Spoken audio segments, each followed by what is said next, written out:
जय माता दी। नवरात्रि की आप सभी भक्तों को बहुत बहुत बधाई। भक्ति सागर चैनल में आप सभी भक्तों का स्वागत है। इस वीडियो को ज़्यादा से ज़्यादा शेयर करना भक्त लोग, लाइक शेयर सब्सक्राइब जरूर करना। जय माता दी जरूर लिखना। दुर्गा सप्तमी का दूसरा अध्याय। इस अध्याय को भक्त लोग पूरा सुनना। नवरात्रि में दुर्गा सप्तमी का पाठ सुनने से बहुत फलों की प्राप्ति होती है। जय माता दी। दूसरा अध्याय। देवताओं के तेज से देवी का प्रादुर्भाव और महिषासुर की सेना का वध। अब कथा शुरू। दूसरा अध्याय शुरू। महर्षि मेधा बोले, प्राचीन काल में देवता और असुर में पूरे 100 वर्षों तक घोर युद्ध हुआ था और देवराज इंद्र देवताओं के नायक थे। इस युद्ध में देवताओं की सेना परास्त हो गई थी और इस प्रकार संपूर्ण देवताओं को जीत महिषासुर इंद्र बन गया था। युद्ध के पश्चात हारे हुए देवता प्रजापति श्री ब्रह्मा को साथ लेकर उस स्थान पर पहुँचे जहाँ पर के भगवान शंकर विराजमान थे। देवताओं ने अपनी हार का सारा वृत्तांत भगवान विष्णु और शंकर जी से कह सुनाया।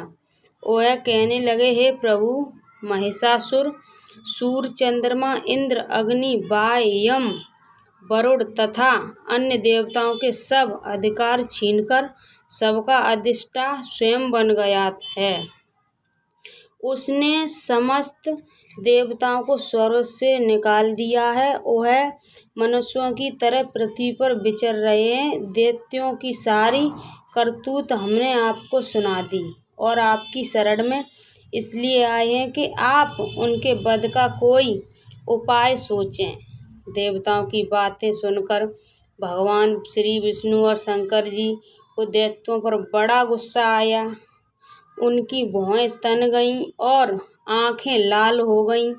गुस्से में भरे हुए भगवान विष्णु के मुख से बड़ा भारी तेज निकला और उसी प्रकार का तेज भगवान शंकर, ब्रह्मा और इंद्र आदि दूसरे देवताओं के मुख से प्रकट हुआ।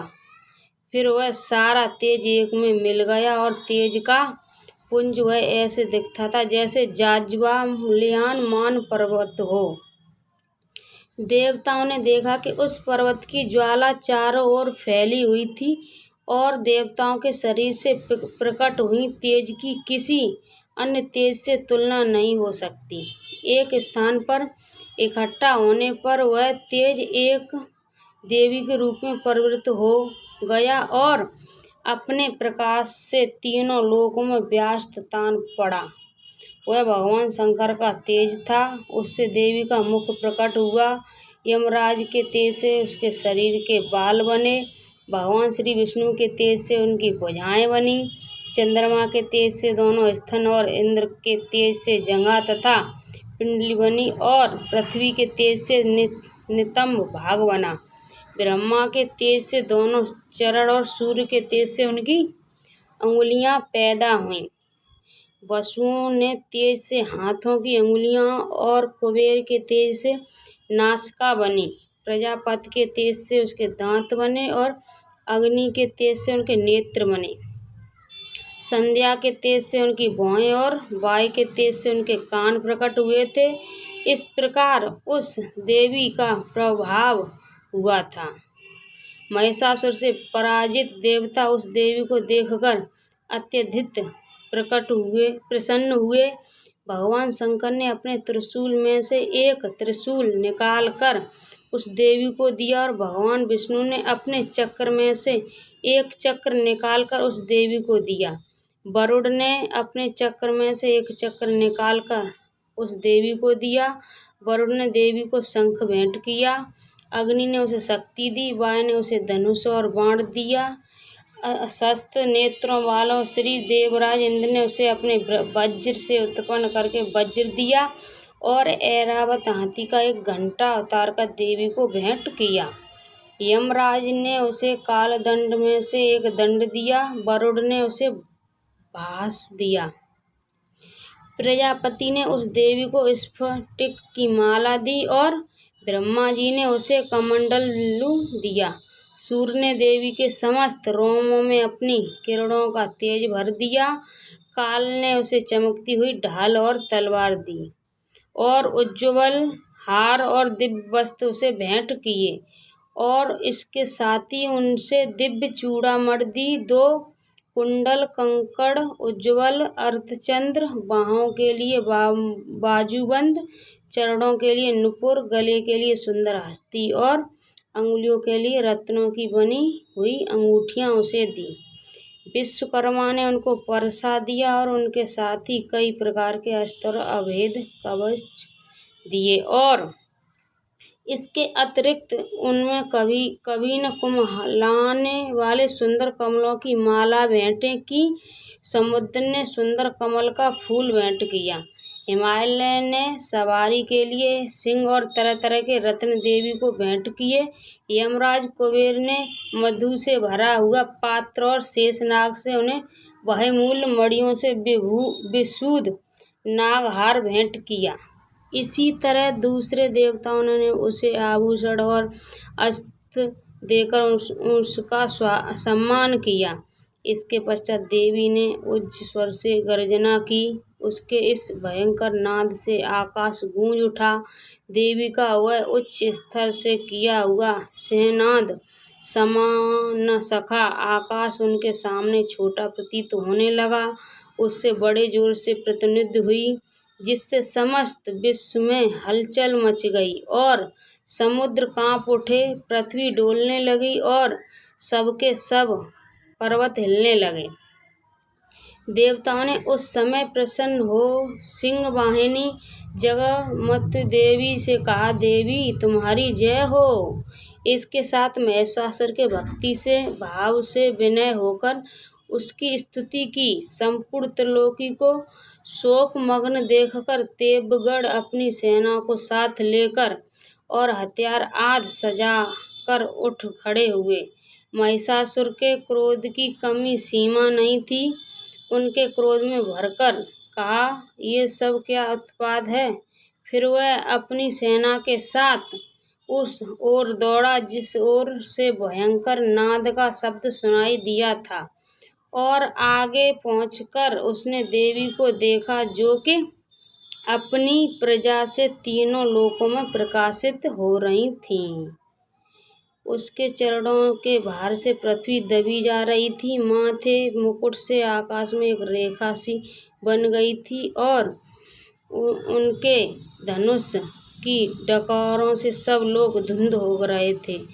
देवी अपनी शस्त्रों भुजाओं को संपूर्ण दिशाओं में फैलाए खड़ी थीं। इनके पश्चात उनको दैत्यों के साथ युद्ध छिड़ गया और कई प्रकार के अस्त्र शस्त्र सब दिशाएं अत्युत्सित होने लगी। महिषासुर की सेना का सेनापति चिरंजूर नामक एक महान असुर था। वह आगे बढ़कर देवी के साथ युद्ध करने लगा और दूसरे दैत्यों की चतुरंगिणी सेना साथ लेकर चामर भी लड़ने लगा और 60,000 हाथियों को हाथ लेकर उग्रद नामक महादैत्य आकर युद्ध करने लगा और महाहनु नामक असुर 1 करोड़ रथियों को लेकर, अश्लोमा नामक असुर 5 करोड़ सैनिकों को साथ लेकर युद्ध करने लगा। बाकल नामक असुर 60 लाख असुरों के साथ युद्ध में आ खड़ा। बिडाल नामक असुर 1 करोड़ रथियों सहित लड़ने को तैयार था। इन सबके अतिरिक्त और भी हजारों असुर हाथी और घोड़े साथ लेकर लड़ने लगे और इन सबके पश्चात महिषासुर करोड़ों रथों, हाथियों और घोड़ों सहित वहां आकर देवी के साथ लड़ने लगा। सभी असुर तोमर, भित्तिपाल, शक्ति, मुसल, खड्गों, फरसों, पट्टियों के साथ रणभूमि में देवी के साथ युद्ध करने लगे। कई शक्तियां फेंकने लगे और कोई अन्य शास्त्र इसके पश्चात। सबके सब दैत्य अपनी अपनी तलवारें हाथों में लेकर देवी की ओर दौड़े और उसे मार डालने का उद्योग करने लगे, मगर देवी के क्रोध में भयंकर खेल उनके सब अस्त्र शस्त्र को काट दिया। इसके पश्चात ऋषियों और देवताओं ने देवी की स्तुति आरंभ कर दी और वह प्रसन्न होकर असुरों के शरीर पर अस्त्र शस्त्र की वर्षा करती रहीं। देवी का वाहन भी क्रोध में भयंकर दैत्य सेना में इस प्रकार विचलने लगा जैसे कि वन में दावानल फैल रहा हो। युद्ध करती हुई देवी ने क्रोध में भर जितने श्वासों को छोड़ा, वह तुरंत ही सैकड़ों हजारों गणों के रूप में परिवर्तित हो गए। फरसे, पाल, खड़ग तथा पट्टिस इत्यादि अस्त्रों के साथ दैत्यों से युद्ध करने लगे। देवी की शक्ति से बड़े हुए वह गण दैत्यों का नाश करते हुए ढोल, शंख व मृदंग आदि बजा रहे थे। ततन देवी ने त्रिशूल, गदा, शक्ति, खड़ग इत्यादि से शास्त्रों असुरों को मार डाला। कितनों को घंटों की भयंकर आवाज से ही यमलोक पहुंच दिया।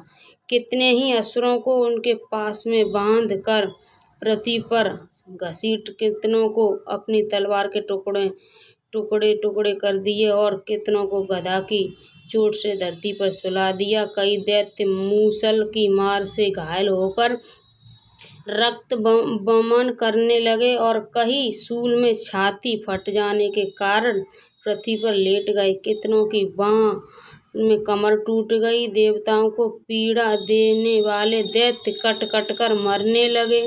कितनों की बाहें अलग हो गईं, कितनों की ग्रीवें कट गईं, कितनों के सिर कट गए, दूर भूमि लुढ़क गए, कितनों के शरीर बीच में से फट गए और कितनों की जांघें कट गईं और वह पृथ्वी पर गिर पड़े। कितने ही सिरों व पैरों के कटने पर भी भूमि पर उठ खड़े हुए और शस्त्र हाथ में लेकर देवी से लड़ने लगे और कई देवगण भूमि में बाजों की ध्वनि के साथ नाच रहे थे।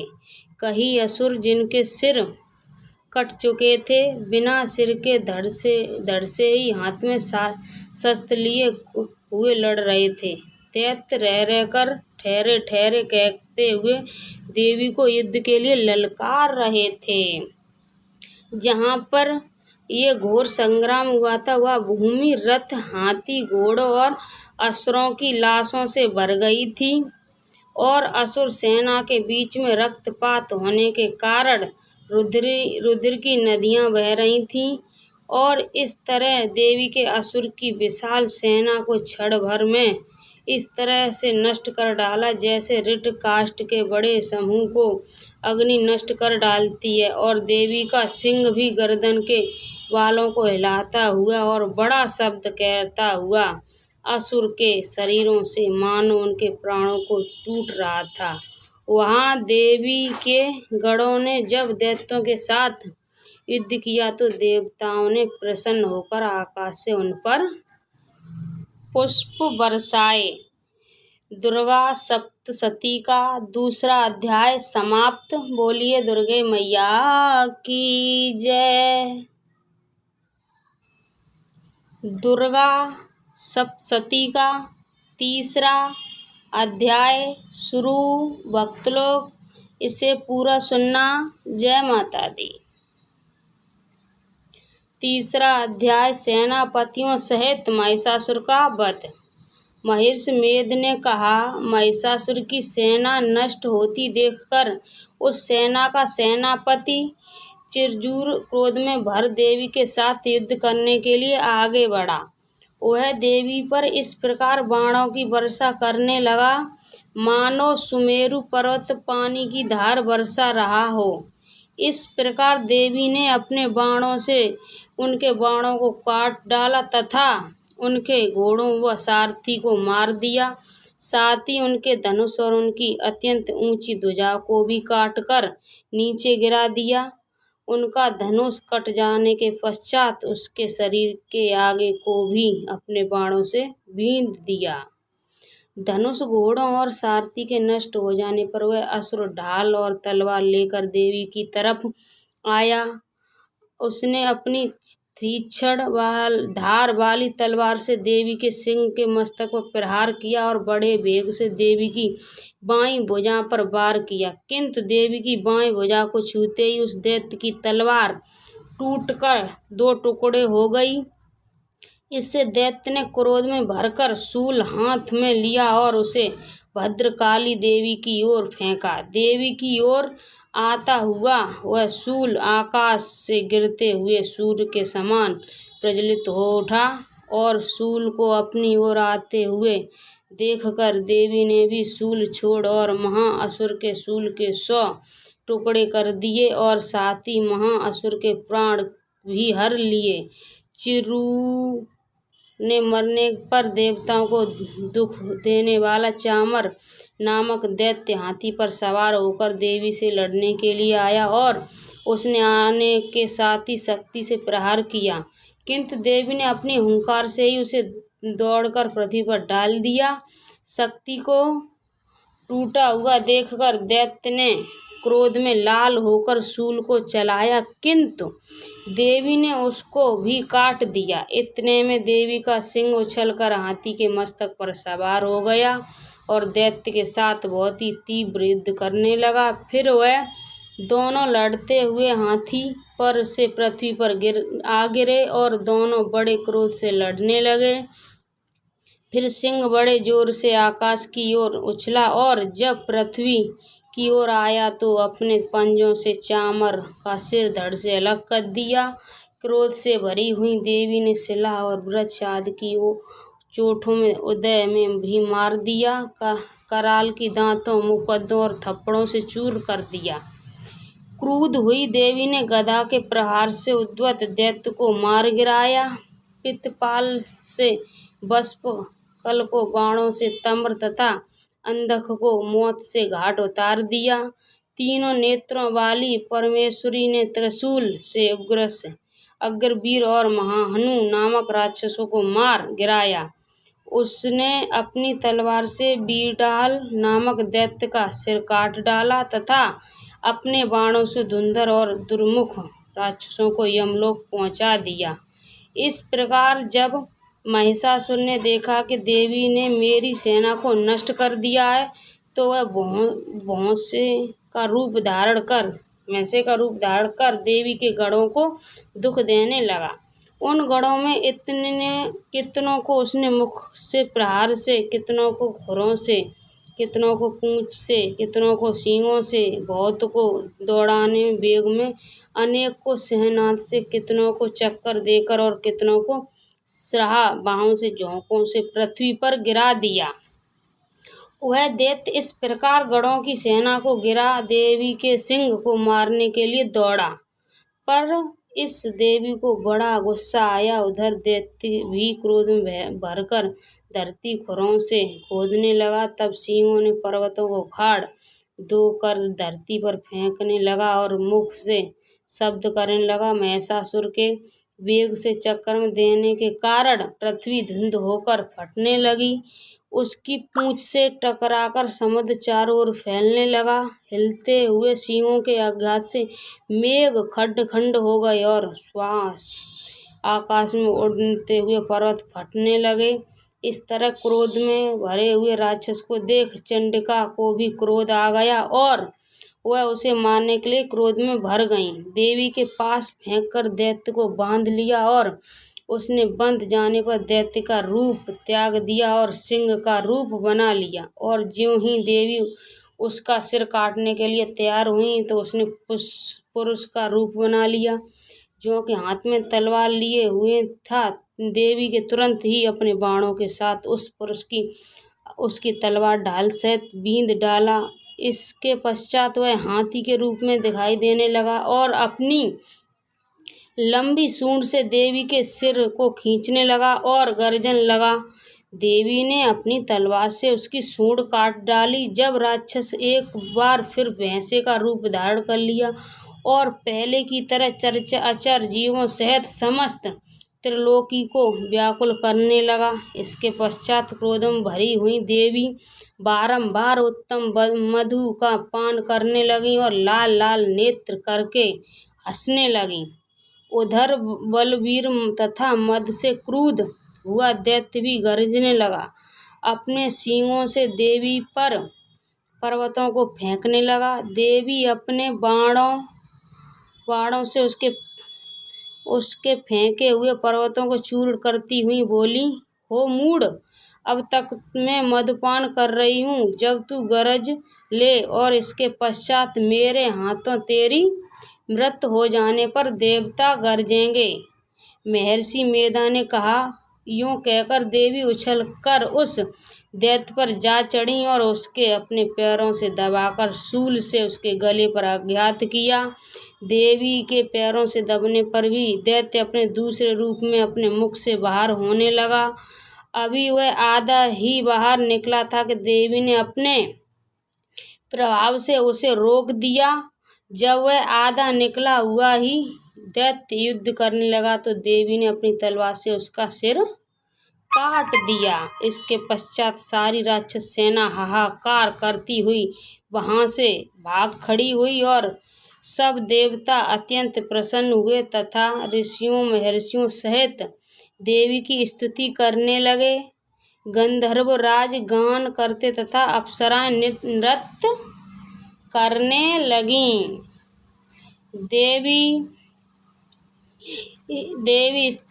दुर्गा सप्तशती अध्याय 3 समाप्त। बोलिए देवी मैया की जय। राधे राधे। इस वीडियो को भक्त लोग ज़्यादा से ज़्यादा शेयर करना और लाइक सब्सक्राइब जरूर करना। हे देवी मैया, जो दुर्गा सप्तशती का पाठ पूरा देखे उसकी सब कष्ट हर लेना और सुख दे देना। जय हो दुर्गा मैया।